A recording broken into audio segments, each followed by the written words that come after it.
Hello, folks. I'd like to start out tonight apologizing by, all the stops and starts with this month's live. I have been very sick since Saturday, and I really intended to do this on the first, and then I was hopeful I'd be able to do it the next day, and the next day, and the next day, and here we are. So finally, I'm with you tonight. I'm glad to be here. I'm glad to get a chance to talk with you guys. I hope y'all are doing amazing. I hope you guys had a great July, and I hope you guys are starting off your August victorious and excited and happy and doing things with your folk and your family. Appreciate everybody who's joining us tonight. Trying to think of stuff that's occurred since the last time we spoke on one of these. It's been a really busy month. Something about this July, we had 5 different interviews from 4 different media outlets in the last month. Some of them, some of them were hostile. Some of them seemed nice. We'll see how it comes out. But one in particular was really fun to do, and I want to. The link's up on our YouTube channel, but the folks at Expedition Truth with Jack Ashcraft, they did an internet radio interview with me, and I had a lot of fun doing that. I thought it was a great interview. Reverend Ashcraft was a great host, very welcoming. He had done his research on Alcitrue a little bit and on the AFA. We had a very nice conversation. It was really an honor to be on this program. So if he catches this, thank you. I appreciate being on your program. Anybody out here, I would encourage you guys to listen to his program. When I received the invite to be on there, I decided to do a little bit of reconnaissance and listen to a couple of episodes, and I was hooked. And I listened to a bunch of the back episodes, and now I'm a regular listener.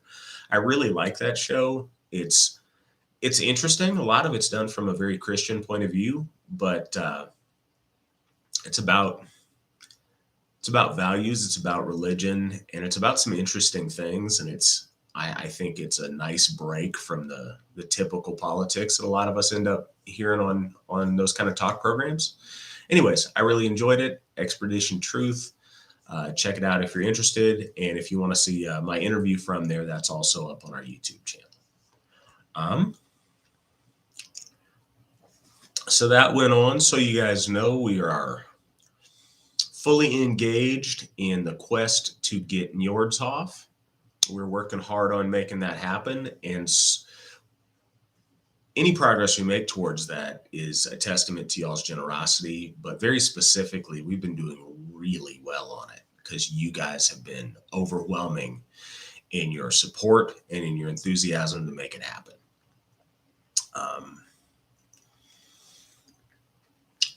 Looking over on the side here in case people got questions about the Hof, but basically we had it broke down into three steps to make Njordshof happen. And the first step, and these steps can all happen simultaneously to a degree, but the first step was to pay off our existing loan that we had. A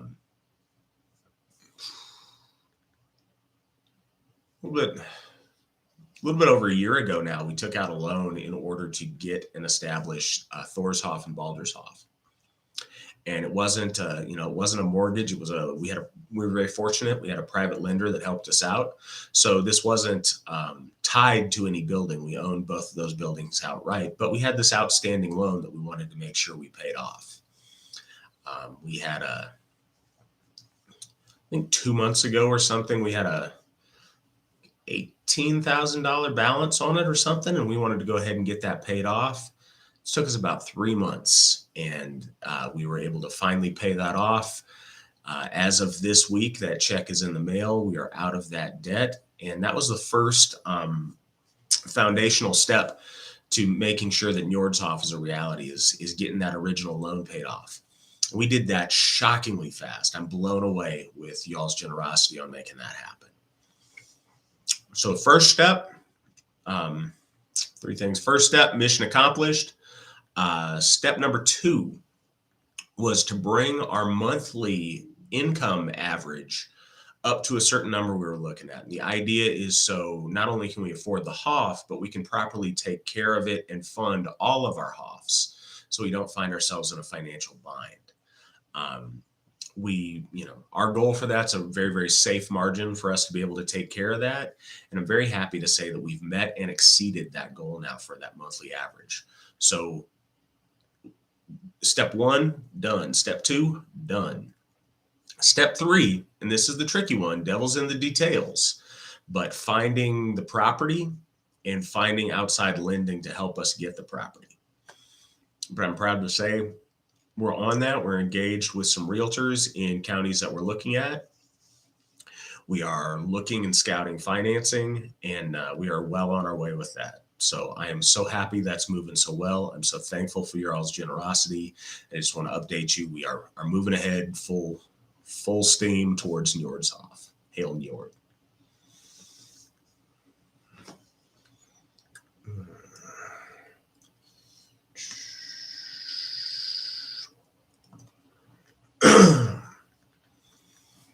All right. While you guys think up some questions, first thing, someone mailed us in a question that I'm glad I remembered to answer today because they mailed it in right after our last live chat at the beginning of last month. The question, and we get this a lot in different forms and shapes, but the question was basically, like, how does the AFA feel about working with other folkish Asatru groups towards common goals? And we've seen this before a lot on, how do we feel about, teaming up to co-sponsor an event or something in that regard. But most often, and I've got a few thoughts on this. Most often, it's a very broad theory of how would the AFA theoretically feel in those kind of situations, as opposed to an actual plan or an actual thing that any of those groups are doing that they want help with. And the other thing, and I promise none of this is meant rudely, but I think people assume that there's a lot of these, big and very successful other folkish groups out there. And I'm really not aware of them. I think internationally, there may be some that are very country specific that we're not aware of. I think that's probably the case in Germany and some places in Europe. As it stands here in the United States and places where the AFA is very active, I really don't see these other big, large folkish groups. So I'm not sure exactly who people are talking about. I believe they're probably often people consider, perhaps the Odinic Rite. I got to say, I'm not sure how big of a deal they are. I'm not sure how big of a group they are anymore. In the past several years, I haven't heard much about them at all, except for a couple of key people who are keeping it alive with their private kindreds. One's a gentleman in Texas, and one is a lady in Portland. And outside of those people and their particular kindreds, I really haven't seen a lot of evidence that the Odinic Rite is in existence or operating, outside of rumblings I hear from folks in prison that they still have a very healthy prison outreach. But I'm really not sure who these other organizations are. I will say this. There's probably a lot of folkish kindreds and smaller organizations out there. And I would strongly, strongly encourage those folks to join the AFA and become part of what we're doing.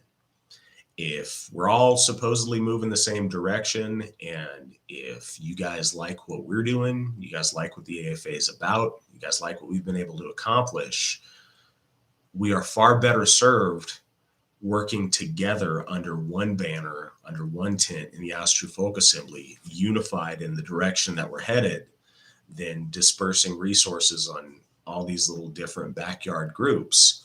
We're much stronger when we stand united in the AFA.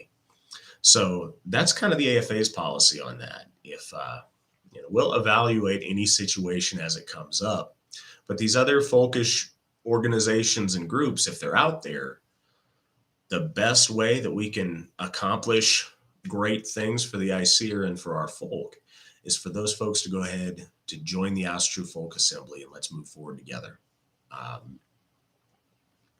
So that's my thoughts on that. Let's see if we got any questions so far over in the chat room.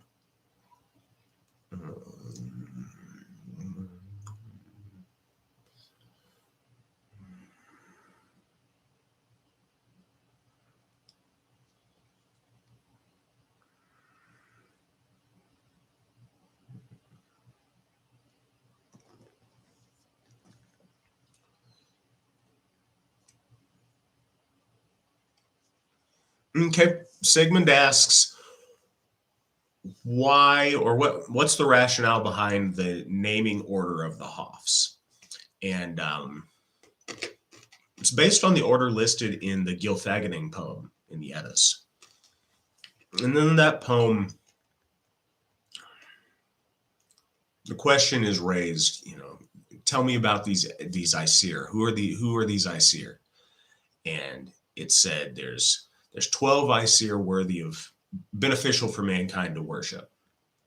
And then he goes on to list those 12s, and it's a complex list. He ends up listing, I think, 14. So you've got to infer from the text which of those are the 12 that count.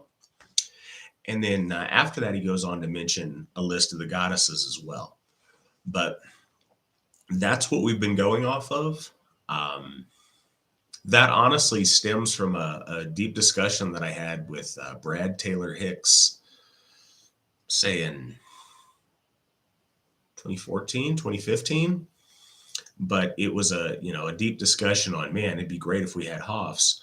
When we get Hofs, how should we go down this list? And we discussed a little bit about that.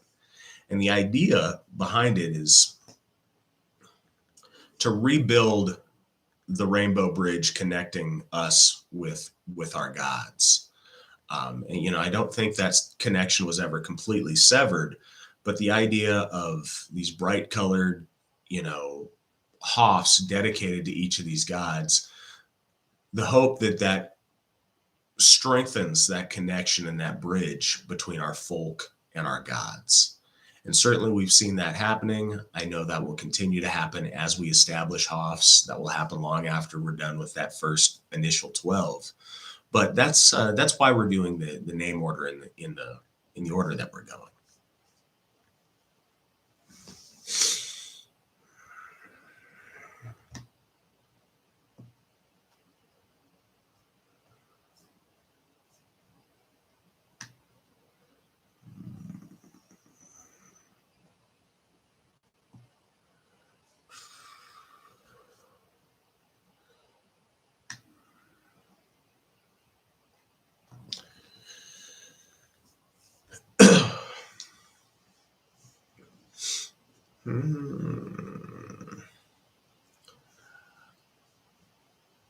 Melinda, I'm not sure where in Southern Oregon you are.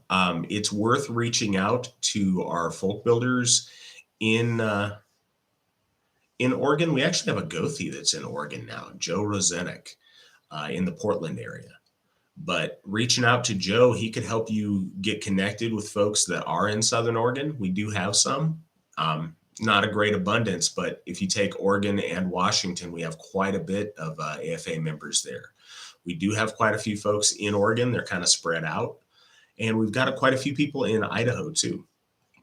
So figuring that out and getting you guys together. We have some people in far North California too that may even be closer.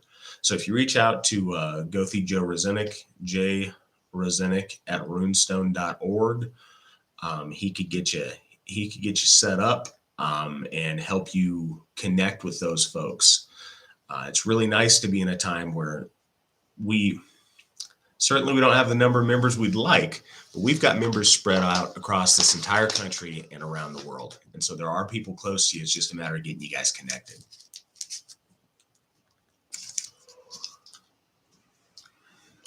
Nathan, that's a good question. You asked about the Narayana Society.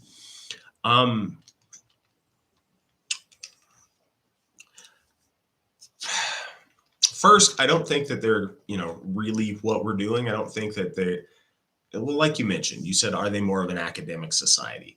And I think that they are. I think that they focus a lot on theory, but I haven't seen that they actually practice Ausa-Tru. I just am aware that they talk about Ausa-Tru a lot and are kind of critics and commentators on people that do practice Ausa-Tru. I'll say this: their group is not large. As of a few years ago, I was told it was 20 people. I think it may be a little bit larger than that now, but if those people are on board, I would highly encourage the Norena Society folks to join the Ausa-Tru Folk Assembly. We can move forward and actually do a lot of the things that I think they spend time theorizing about. But anybody who's, folkish and practices Ausa-Tru, I'd love for them to consider joining the Ausa-Tru Folk Assembly, and that includes people in the Norena Society.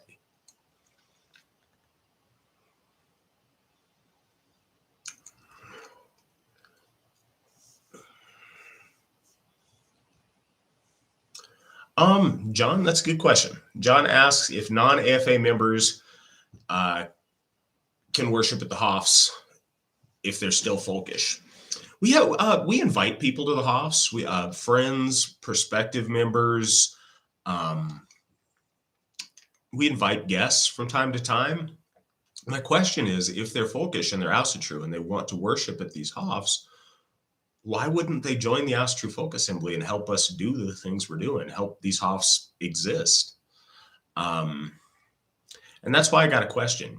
If these people are Ausa-Tru and they're folkish and they believe so much that they would like to come worship at our Hofs, then they should absolutely join the Ausa-Tru Folk Assembly and be part of it and be part of what's moving it forward.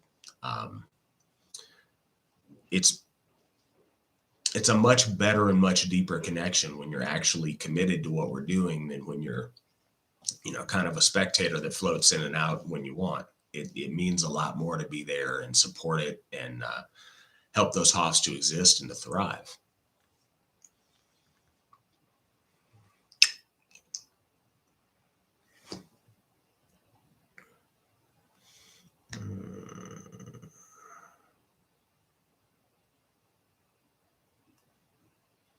Hi, Brad. I have been good. I have been good up until the past, I'd say, since Saturday. A little bit rough since Saturday. I've been pretty sick. That's why this got postponed so many times.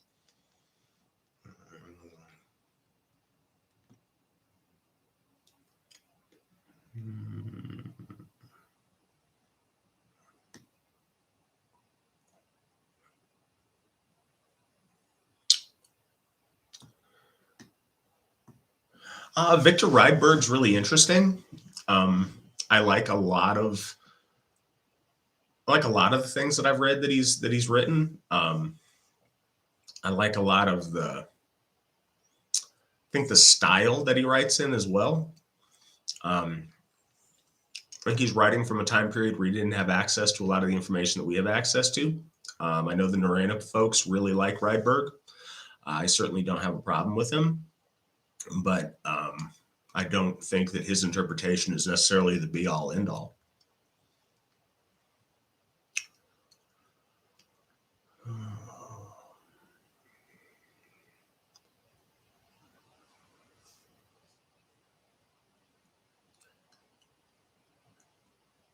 What can I say about the concept of wisdom and memory?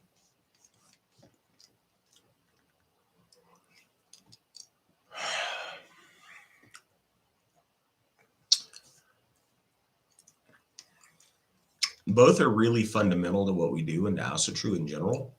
I think they're two really separate things. I see the paired together rather than wisdom and memory. I see thought and memory with Hugin and Moonin. And it's telling to me that though thought is really valuable, the All-Father worries about both of those ravens returning to him, but he worries most about memory. Our connection to our memory is our connection to who we are. And I think Very fundamentally, you see this in people with dementia or Alzheimer's. When it's particularly tragic when someone begins to lose their memory. And with every bit of their memory they lose a bit of who they are. And you can watch that disintegration of a person's who they are based on that loss of memory. And I think we deal with that as a people as well. I think when we have our roots taken away from us, the more we're not acquainted with who we are and where we come from, the further adrift we are, and we don't have that fundamental grasp of what makes us us. So memory is extremely important in a very obvious your memory way, but also in our folk soul and our folk memory and our ancestral memory. And that's really important. Like I say, and something on wisdom though. Wisdom is more than just knowing stuff. Trivia is not the same as wisdom. And I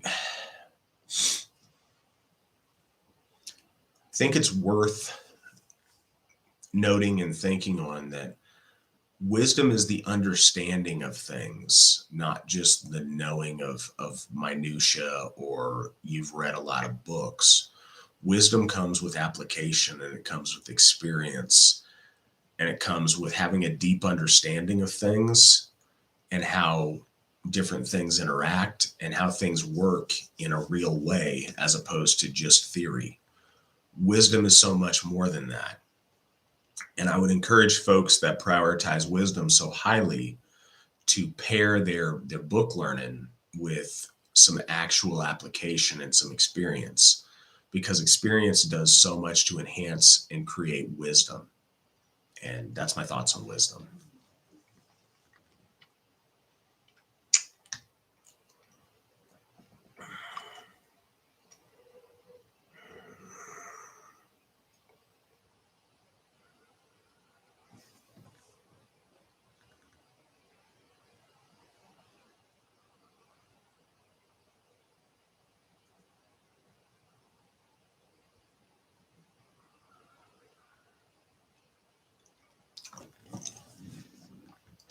How do I feel about Brian Wilton's books?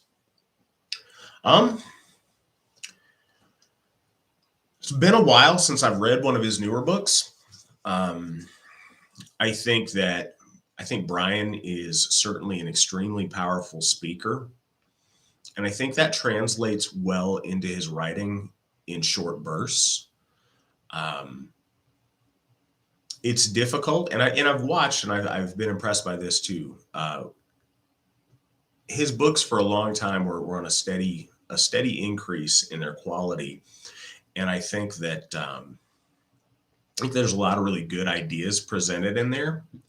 I think sometimes some of his books I think would work better as a collection of essays than as a book. But again, he's got a very strong voice. He's definitely got stuff that he wants to say, and I'd say he is the most dynamic speaker that we have in modern House of True. And again, you get some of that certainly in his books. But that's my thoughts on it.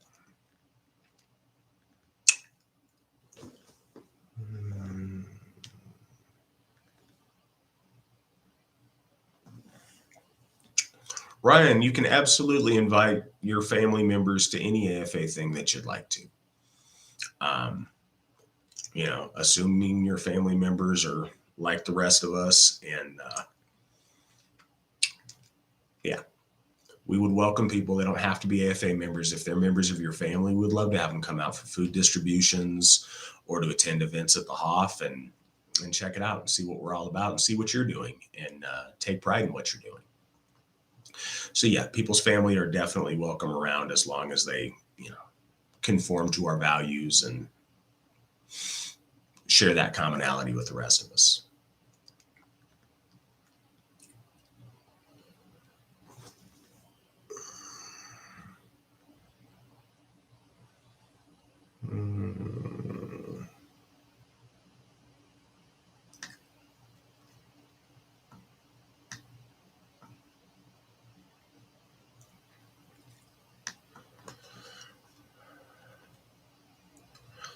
All right, guys.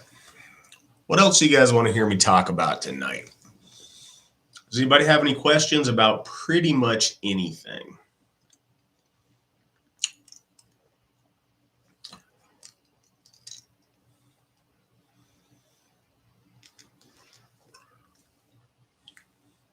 Suppose I want to say this too. We find ourselves in a really, really good time in the AFA. We've got a lot of really great things going on. We've got Hoffs now, 3 Hoffs now, and we're very seriously in the hunt for Hoff number 4. It's really a special time to be part of the AFA and to be involved in Asatru. And something that I've noticed, I don't know, I would encourage everyone on here to get together with people in real life, do stuff together in real life, gather together at the Hoffs, gather together with your local kindred, get together with other AFA members and actually practice Asatru. I find a phenomenon when people join up and their whole experience is confined to the internet. When they get bored or they get angsty or whatever, really petty arguments pop off in different Telegram groups and things. Tiny little things over minutia, and people get bent out of shape and want to take their ball and go home or whatever they do. But it's really unfortunate. In the world that we live in now, we need to stand together more than ever before. And very often, we'll be in 95% agreement, but rather than celebrate our 95% agreement together, it's very easy to splinter off and to get in very heated fights over that 5% that we may not see eye to eye on. And it's just wasteful. It's wasteful, and it's a poor use of energy. And I see it happen online, but I don't see that happen in real life. I don't see that happen at the Hoffs. I don't see that happen at events. So I'd encourage everybody to take any opportunity you can to meet other AFA members and build real relationships in real life, to where you look the other person in the eye and you get to know who they are, because that sense of brotherhood and family is irreplaceable.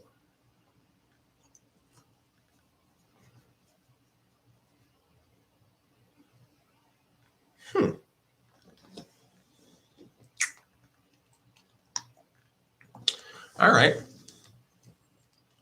Cliff was listening to one of my old interviews that Lane just found and uploaded onto on our YouTube channel. And apparently I talked about honor, sacrifice, and fame. I have no idea what I said because it was back in 2017, but I hope it was all right. Yeah, I'm trying to think of how that arose on the interview or how it came up, but honor and fame were always so very, very important to our ancestors. And the one played right into the other. Our ancestors, the concept of honor, we've evolved the word to where it's a completely personal sense of integrity now. But that wasn't always what it meant. Traditionally, honor was something bestowed upon you by your community. And we still hear it today in the terms of you're receiving an honor, someone is being honored. When the community gives an honor or an award to a person, the community is placing a value or a worth on you. That was essential. That was the currency by which you lived and died, because that was the basis of your reputation. Building fame through achieving and storehousing honor and having that worth, that's the heart of what we should be looking to do within Asatru, within our families, within our communities, is to build a good name and a shining reputation. And it affects you, and it affects all the groups that you represent and that you're a part of. As an AFA member, it affects the AFA. When people see you and know that you are in the AFA, Your honor, your reputation, your fame will either add to the AFAs or take away from it. And it's one of the most fundamental concepts in Ausutru is to build that bright fame. When you build that, that's your reputation, that when you travel across the country, people will know who you are, know where you come from, and know a bit of your deeds, know what kind of person they're getting involved in. And that reputation that precedes you when you go places is essential. And I think it's so very important because that reputation precedes you in the halls of the gods as well, and in the afterlife. When you pass, wherever you go, those entities know of your deeds. They know the name that you've built from yourself. They hear the rest of us when we raise a horn in your name and speak of your deeds in symbol. That reputation and that fame you take with you to the other realms and beyond the veil. So building that up is absolutely essential. One of the ways you do that is through sacrifice. If you are willing to give of yourself, that goes a long way towards establishing that worth and that fame.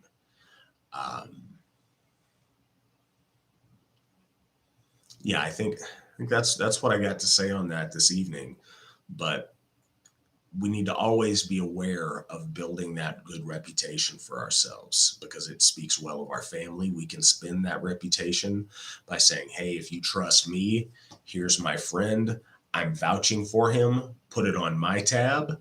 You can extend that way. You can extend that to your family, to your close associates. And it's a real currency. It's something that has actual value.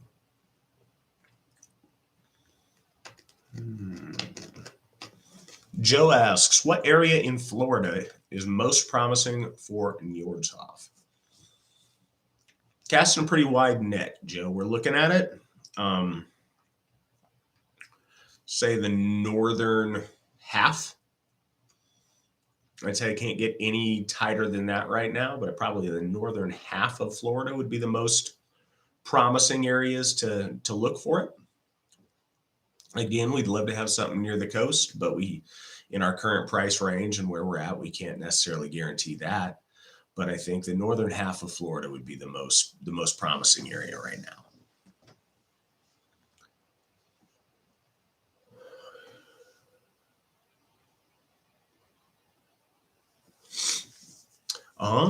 Got a question. How does performing charitable deeds for local communities benefit the AFA?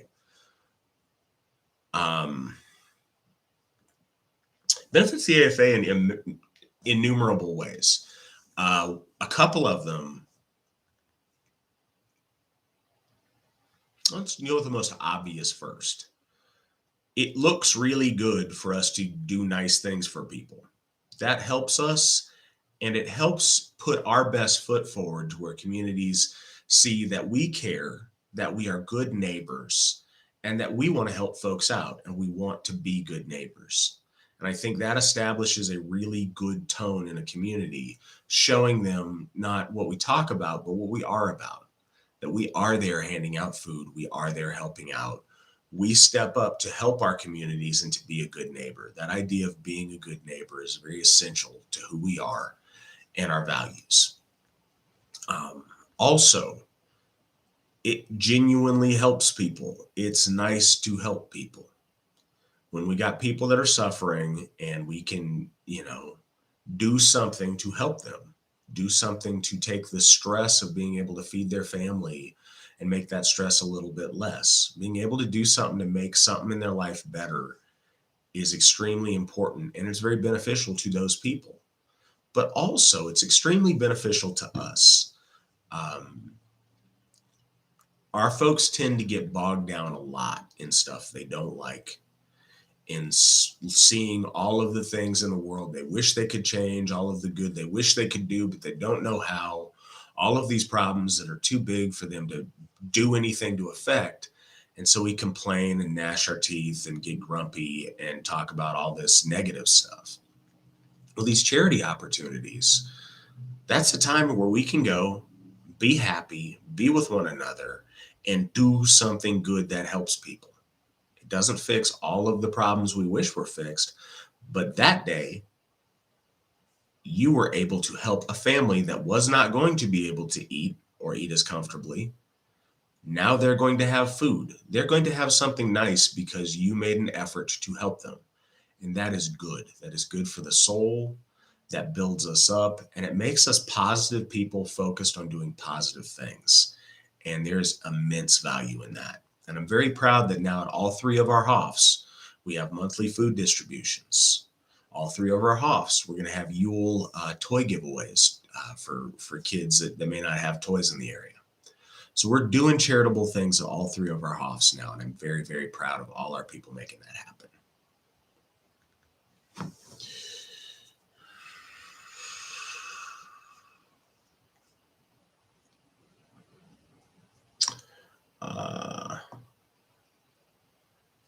Tim asks if there's any locations being scouted for Phrasehof.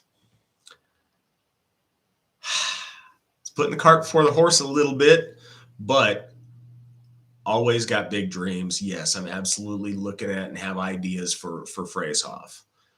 More to come on that. Don't have any plans we're going to share publicly right now. We're going to make sure that Njord gets his HOF before we worry about that. But yeah, we're always thinking, and we do have ideas about Phrasehof.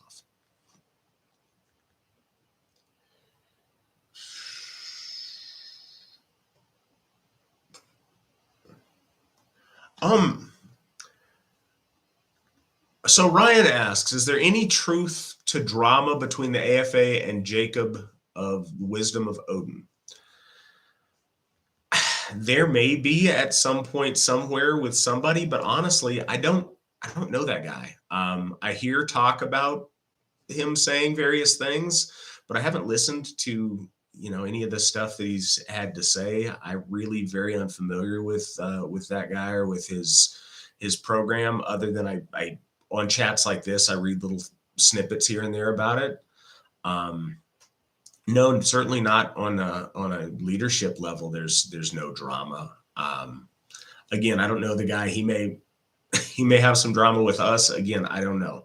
But from our end, no, I don't know him to have drama with him, and I don't think any of certainly of our Witten level leadership have talked about him in any dramatic context. But yeah, that's honestly where I'm at and all I know. Maybe if I listened to his broadcast, there would be some drama. I have no idea, but no, I really don't know the guy very well.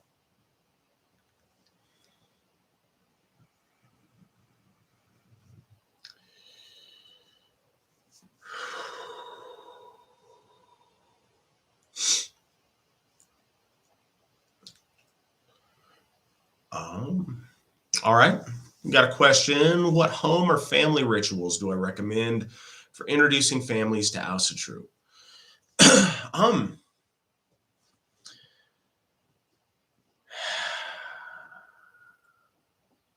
So in the question, he mentioned that the Ancestors Altar has been successful for him, and also an annual day of remembrance for a family member that passed.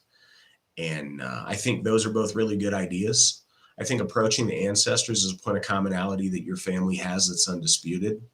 It's not talking about gods that they're unfamiliar with or things that would strike them as strange. It's, this is grandma and grandpa. This is great grandma and grandpa. These are people that you knew or that you certainly know of. They exist. They factually existed. Those things are a much easier sell, and I think they go a long way. I think having the special day of remembrance for a family member that's important to your family, a patriarch or matriarch of your family, is a really important thing. I do that on March the 31st for my grandfather. He was born and passed away on the 31st of March, and he was a really big figure in my life. He's the man that I ended up naming my daughter after.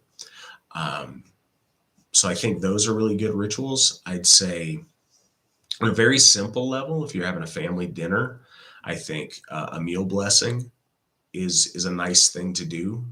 I think it's got enough commonality that people are aware that, religious people say grace before meals. Us doing a meal blessing, I think, isn't jarring or odd, and it shows that we're pious, and it shows that commonality that we have in our spirituality. And I think that's a really good one to do. And then also on a bigger scale, I think having family there when you do a baby naming is extremely important. And I've seen a lot of family that's not Asatru be very moved when they attend baby namings. So I think that's a really neat one to spotlight family rituals and what we do for families. It's a happy, upbeat thing. And I think that's very engaging for family members. So that's my recommendation.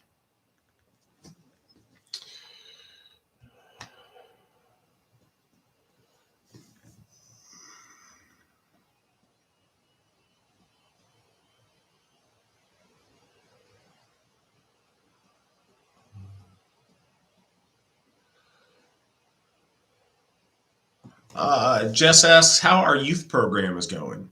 It's going. One of the things that we run into, and I think this speaks highly of our youth program, a lot of people like the idea of it. And then when they sign up for it and discover that there's quite a bit of work involved in it and there's quite a bit of meaty things to it, they get a little bit less enthusiastic, and sometimes their participation trails off a little bit. And I think that's speaks highly of what we're doing, because it is important, and it's about very important things. It's not just, here, color a picture of Thor. It's really trying to learn a bit about our lore, a bit about the Asatru Folk Assembly, and how a young person practices Asatru in their life at that stage. But if anybody who hears my voice on this, AFA member or not, wants to be involved in the youth program, please reach out to Brandy Callahan, bcallahan@runestone.org. She is heading up that program. We would love to have more participation. We would love to have more young people get involved in Asatru and learn. So please reach out, and she'd be happy to get you enrolled and set up.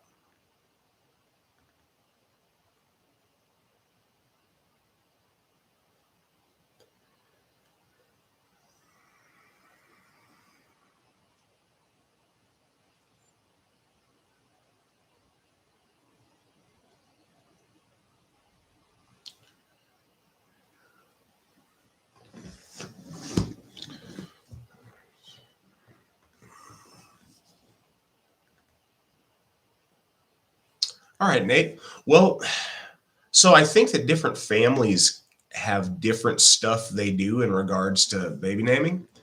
Couple of things. There's some ideas behind, just conceptually behind it in general, and then there's our naming ceremony that we do.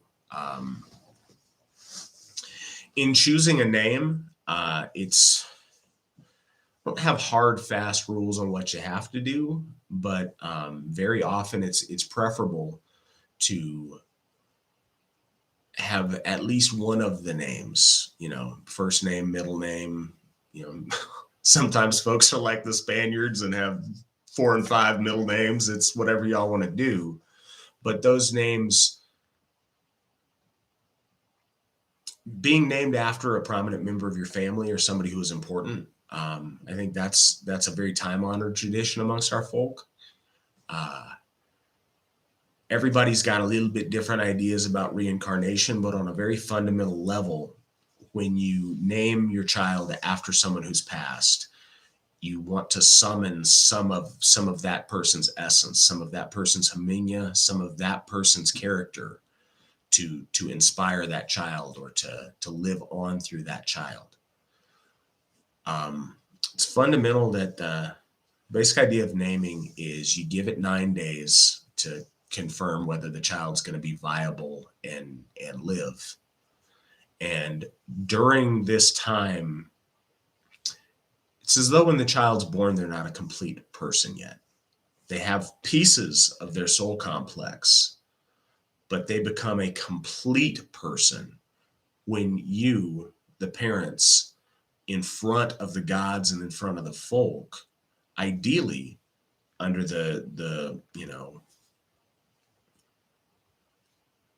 under the watchful eye of the Gothi, and with him performing the ceremony,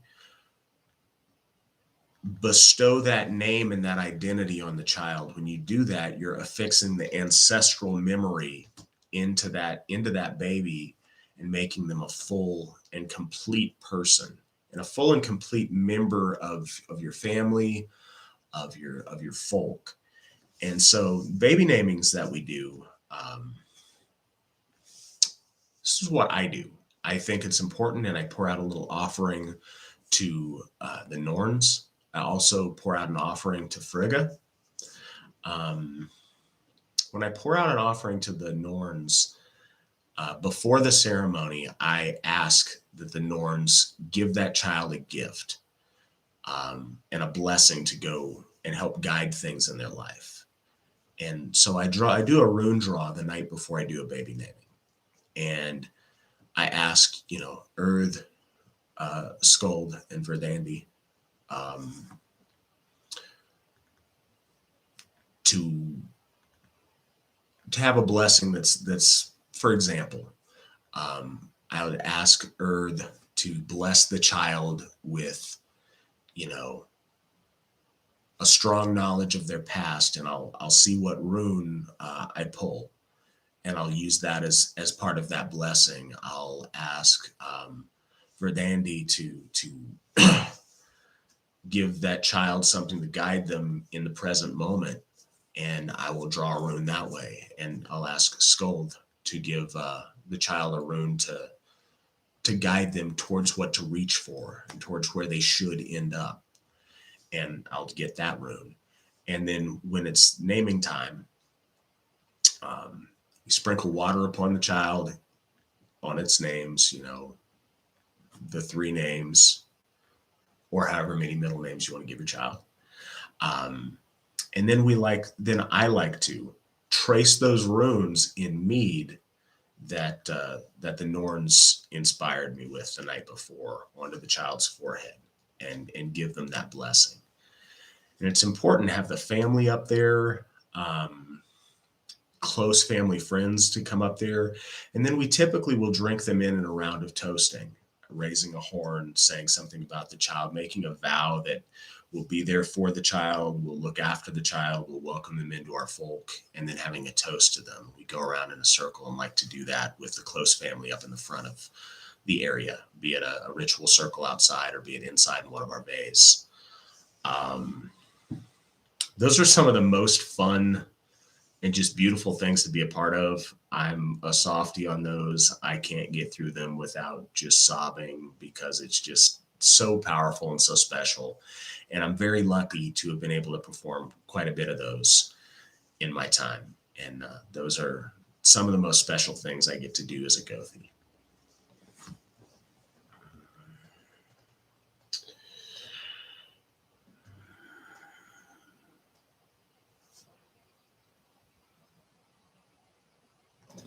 Mary, you are spot on with that about electronic communications. Mary makes the point that one of the reasons things go wrong with electronic communication so much is that you don't look someone in the eye and you don't see the effect that your words have on them.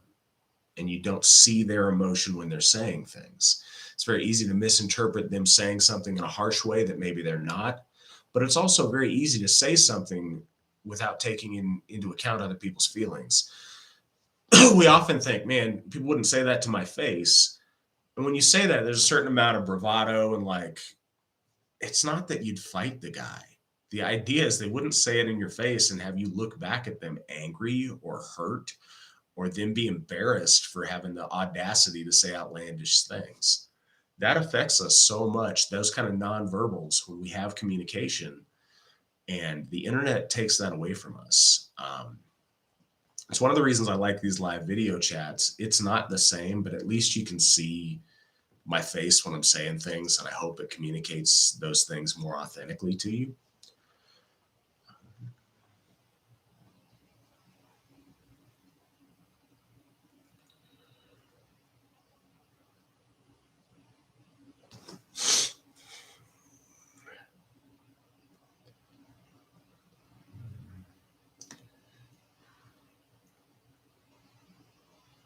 All right. So Sam asks,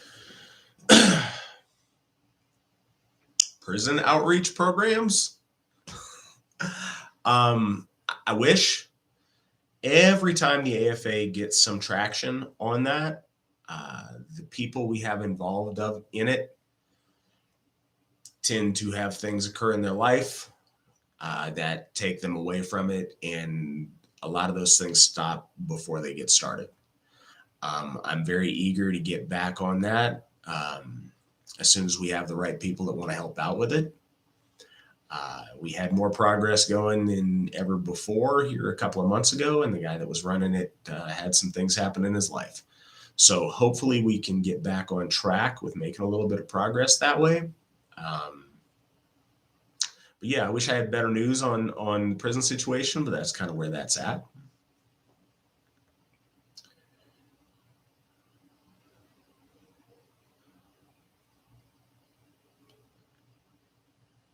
Cliff, so you know it was in fact intentional, and I'm very glad you got what I did there. Cliff caught my wide net reference 10 minutes ago or whatnot.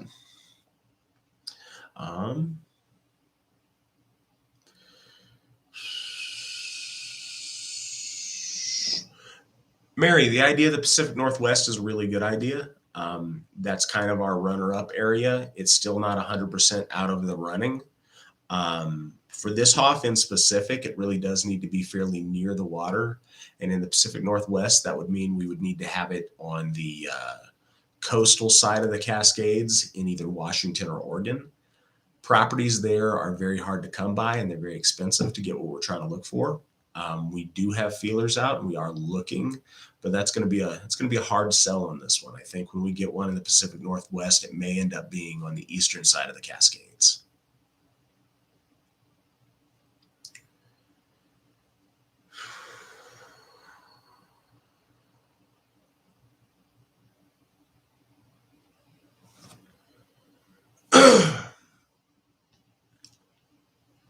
Joel, that is an imaginative image, but I think it'd be cool. Yeah, I think it'd be really cool, honestly. Sorry, Joel suggested that he could see at Njordshof having a big fountain with a dolphin that had water coming out of its face as part of the fountain, and I think it'd be cool.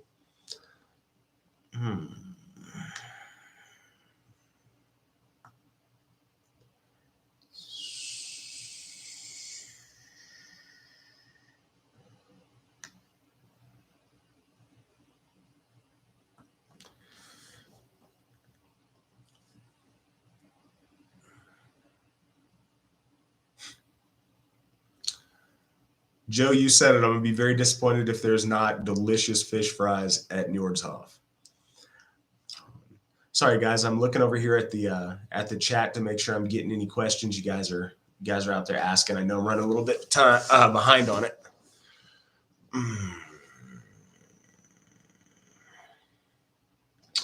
Do I have any tips or suggestions when studying material, be it for self-knowledge or practical application? So if I read that right, you're asking for tips on how to study as opposed to what to study.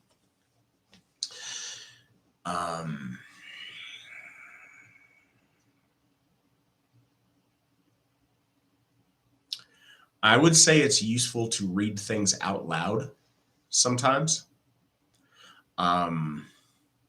I think reading out loud helps. Something about having to actually say the words, especially when you're reading, strange Icelandic names and German names and things. Speaking them out loud, I think, helps a lot. So I'd say that. We live in a really cool time to be able to use Wikipedia, and Wikipedia has been very unfair to the Astro Folk Assembly. Not fans of the people that run it, but it is a tremendous tool for help. And when you're reading something, anything for that matter, every time you don't know a word or you're unfamiliar with something that they reference, you can check on Wikipedia right then. And just doing that will add such a dimension to what you're studying, because you'll get such a fuller understanding of it. And it can be tedious and time consuming. You do that and you go down the rabbit hole on Wikipedia, and you can be doing that all night. But I think that's one of the best tools to really get a get a deep understanding of a subject is follow those little Wikipedia links when you're reading and check those things out. Don't blow by them and think that they're not important. Whatever little reference they're making or historical person or event they reference, if you don't know, do that quick Wikipedia search and it'll add so much to what you're doing. I notice with Alcatru things, when I read Culture of the Teutons way back when, it was very difficult because the author was constantly referencing all these primary materials, and I was relatively new at the time. But the more I go back to it after reading those primary sources, the better I feel. And aha, I know what he's talking about. I remember that. And it makes all the difference. So try to cast that wide net with your knowledge and run down the things that you may not know. Go ahead and take the time to look it up. Take the time to look up definitions, not just definitions, but take the time to look up etymologies of words. And I found that helps tremendously.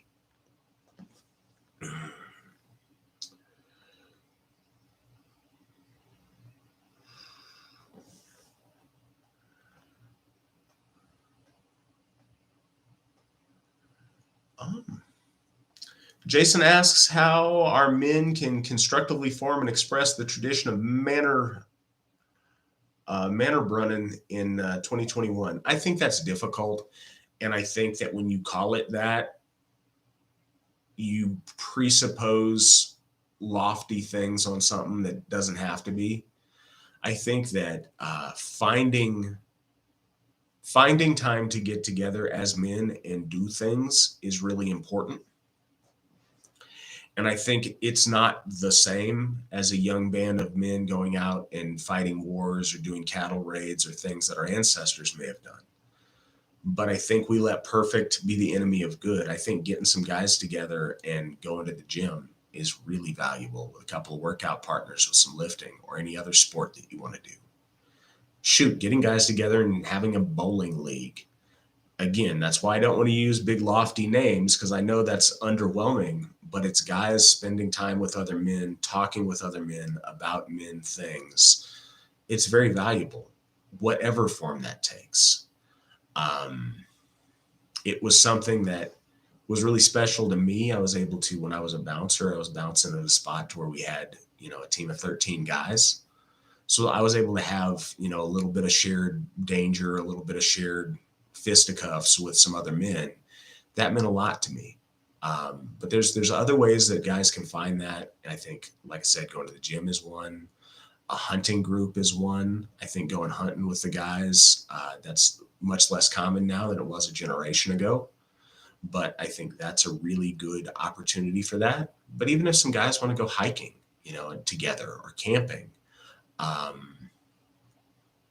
like I said, not allowing perfect to be the enemy of the good and just get together with some guys and do some guy stuff. I think that's the first step. You can evolve it from there and see what works. I think different stuff's going to work for a different group of guys, depending on how old they are, between, where they're at regionally. Mannerboon was very often very young members of the tribe. And so I think young men are going to do different things together than older men. But I think groups of men coming together is a very important thing, no matter what age they are.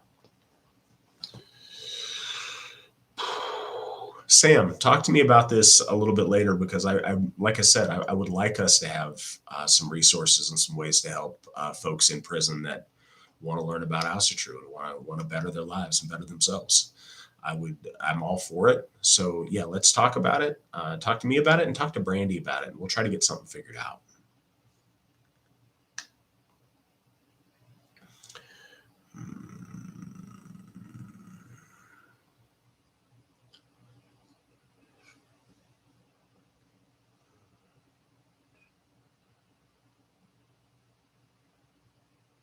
Very happy to see there's plans and schemes going on the side about that fish fry, because that's happening when we get Njords off. I think we should have some fish fry at the Njords off dedication, just putting it out there.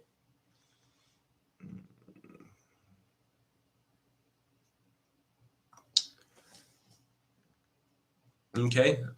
Sigmund tells us that that Jacob gentleman, I guess, from that other show says that he doesn't have problems with the AFA. He's just not a member. Cool. I'm glad that he doesn't have any problems with us.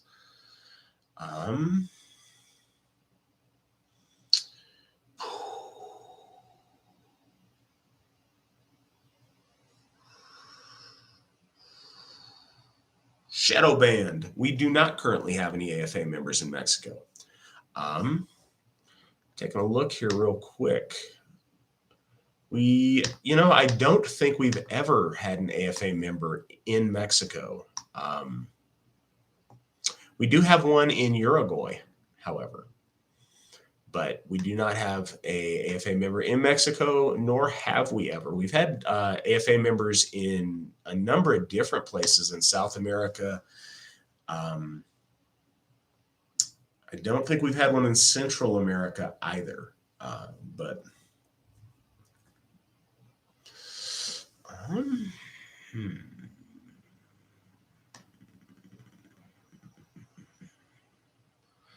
checking, seeing if I've missed any questions on the side.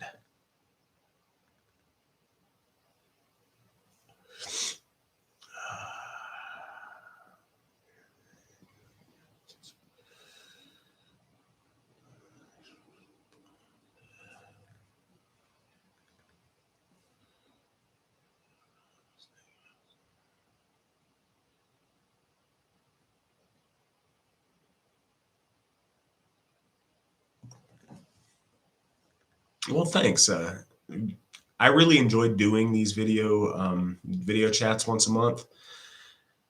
I look forward to them.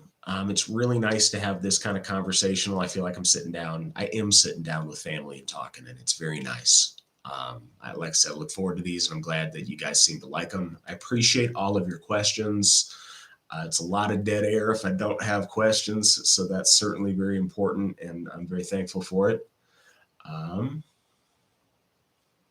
Sigmund, I'm glad you liked it. Thank you for being here and having your questions. Okay. All right, we got one question about reincarnation. I'm going to hit here. And if you guys got any last questions, go ahead and throw them in. We're getting, an hour here. I'm not in a rush, but probably going to wrap it up here shortly. Question about reincarnation. It's complex, and there's a lot of people with a lot of ideas on it. I think one of the truths that is maybe seems unsatisfying, but is true nonetheless. We're not going to know all the ins and outs to the afterlife until we find ourselves there. We have glimpses. We know bits. We know pieces. First, we do believe that so we believe in a soul complex made up of many different parts.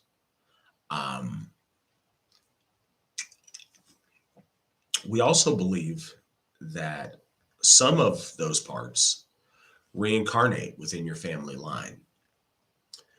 I don't think it's nearly as clean as your whole personality reincarnates over and over and over again as whole personality.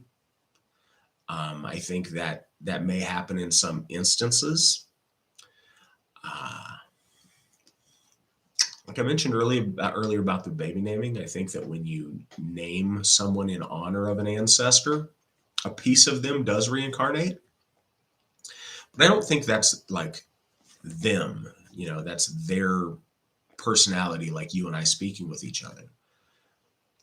But it is a piece of their luck. It's a piece of who they are and piece of what they knew. It's part of that ancestral memory that we speak of so often. And that and those kind of traits certainly reincarnate. Knowledge and experience seems to in some instances, but I think we're limited when we reach into the realm of the gods and we reach into beyond the veil. We're at a loss because we we know the things we know by experience and by relating things to things in our lives. And, we only have earthly, this life experience to try to frame all these other bigger concepts in. But as much as we do believe in reincarnation in some ways, we also believe that our soul and our person exists after death as a sentient being. That's why we make offerings and we say prayers to our ancestors. If your ancestor is your kid, then who are you talking to when you're at your altar?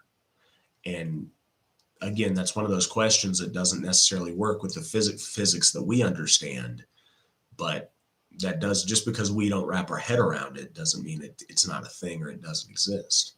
But we know our ancestors interact with us when we go to the altar and make offerings. We know that they interact with us at different times of the year.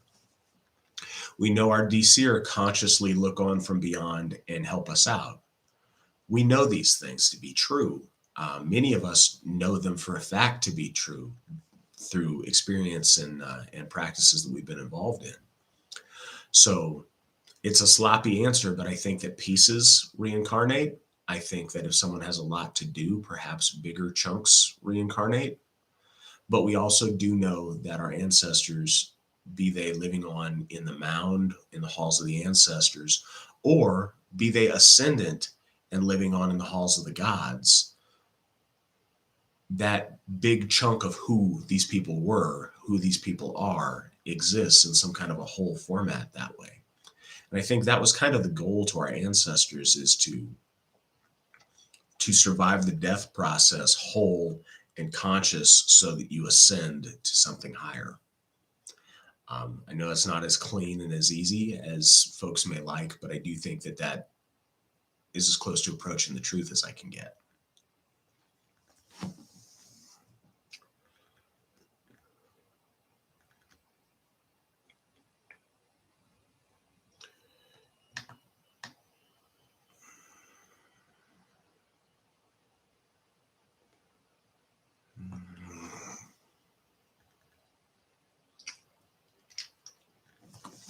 Andrew, there's a lot of ideas out there for prayer and ritual for fertility, for healthy pregnancy. I think that the ones that have the best to tell you on that are Githyas. I would encourage you to reach out to them. I know they've worked with that a lot, and that tends to be an area that they focus on. I know that while my wife was pregnant with our daughter, I spent a lot of time at the altar asking the gods help. And I think what I can say from a father's perspective is reaching out to your ancestors, reaching out to the gods, and just asking for help. I think that we always think that there's a magical hocus pocus that we can do for everything. And I think when you find that, it's really nice. But I think there's a tremendous value in just laying your heart bare to your ancestors specifically, and then to the gods, just asking for what you need, being thankful for what you have, making, burning some incense, offering a drink, and just asking for what you need in a sincere way. And it worked for me, and I would encourage you to do that. But I think if you have questions about some more specifics on ritual for that, our Githya know a lot about that. So I would encourage you to reach out specifically to Githya Katie Erickson, and she can help you on that. Somebody can link her email address on the side for you.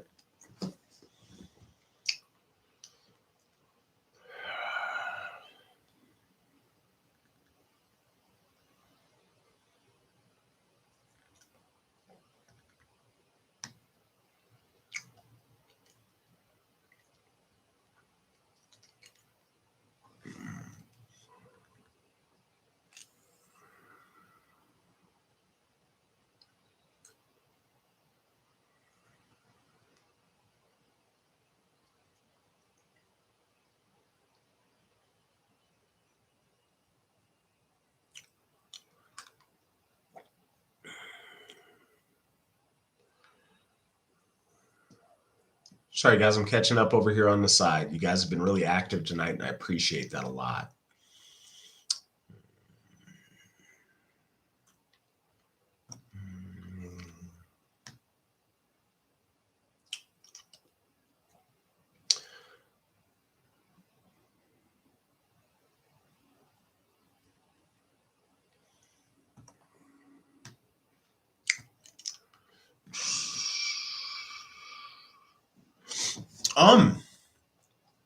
Somebody asked if there's been a conversation on using cryptocurrencies for the AFA. Just recently, Cliff Erickson, Witten Cliff Erickson, who handles our the technical aspects of things with our website and our money transferring and things, has just enabled us to take, I believe we take Bitcoin. I think he's got us set up now to take some other cryptocurrencies as well, as far as for donations and things on the website. I'm not sure in what other way, like what conversations you're envisioning us having about them, but certainly as far as donations, we do accept the cryptocurrencies now, very recently, as a matter of fact. I don't believe we're in a spot where we take them as membership dues yet, but you could ask Cliff about that. He may have something to tell you on that a little bit better. We're just feeling our way out on the cryptocurrency thing a little bit. It's outside of most of our wheelhouse, so we're just kind of getting started looking into that.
Got a question. In order to go to Valhalla, we must be warriors. What is our fight/war to get there? The road to Valhalla and to be carried by Valkyries and go across the Rainbow Bridge is real. I think that we get very, very focused on one expression of our faith in one time period. I think that certainly during the Viking Age, when raiding was a yearly activity for men and warfare was a way of life and a very common struggle that everyone faced, certainly the men faced, the preeminence got placed on the idea of Valhalla being this place for dead warriors that are chosen. And I think there's a lot to that. I think that's certainly a legitimate thing, but I don't think that's the be all and the end all of ascension or of crossing that Rainbow Bridge. I think that at different times and places, that myth looks very different in times of peace or in times where there's not wars going on constantly. And I think to hyper focus on needing to die on some battlefield misses the point. I think it's a lot of discussion about struggle and struggle in general. I don't think that veterans that die on the battlefield are the same as people who battle cancer or something. I don't try to make that equivalency. I think it's a false equivalency, but I do think that both people struggle. I think we do ourselves a disservice when we spend our time in this life stressing out about the next life. I think that the gods have that figured out and have that system figured out pretty well. And I don't think that, if you happen to not catch a bullet, that you miss out on Valhalla and you miss out on the good afterlife because you didn't die in battle. I just don't think it works like that. So I think that your focus on self betterment, on struggling to accomplish for your folk, to accomplish for your family, and to be right with the gods has a lot more to say on where you end up than, the very small references to you need to die in battle to go to Valhalla. Um, there's examples of in the lore, and I wish I could think of them right off the bat, but of kings and people who passed that are assumed to go to Valhalla that didn't die in combat. So I think that that's a very small selection of the mythos about the glorious dead and where they end up. So I think we have a lot of opportunities. I think that if we live nobly and we do great deeds, then our ascension is a matter for the gods to decide upon when it's that time. I think the best we can is live the most nobly we can and not bow out of fear. And I think that if we do that, the gods will take care of the rest.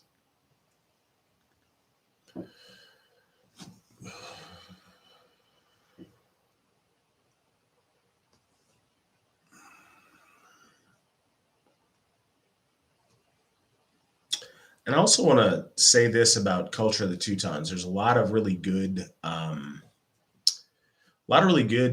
information on the side, and a lot of people who love Culture of the Teutons. I Culture of the Teutons is amazing. I'm a huge proponent of that. I always recommend it, but you need to read that in a sober way. Um, the author takes everything to the most extreme possible scenario. You need to balance your reading of Culture of the Teutons with a little bit of wisdom of how the world works. And there is no point in time where our ancestors lived to level 10 what they're saying in Culture of the Teutons all the time. So it's really good about talking about principles, but sometimes Groenbeck carries those principles to the most exaggerated degree. And our ancestors didn't live that way. You can't live that way. So factoring in those principles, but in a more realistic manner, in a more sober manner, is really important.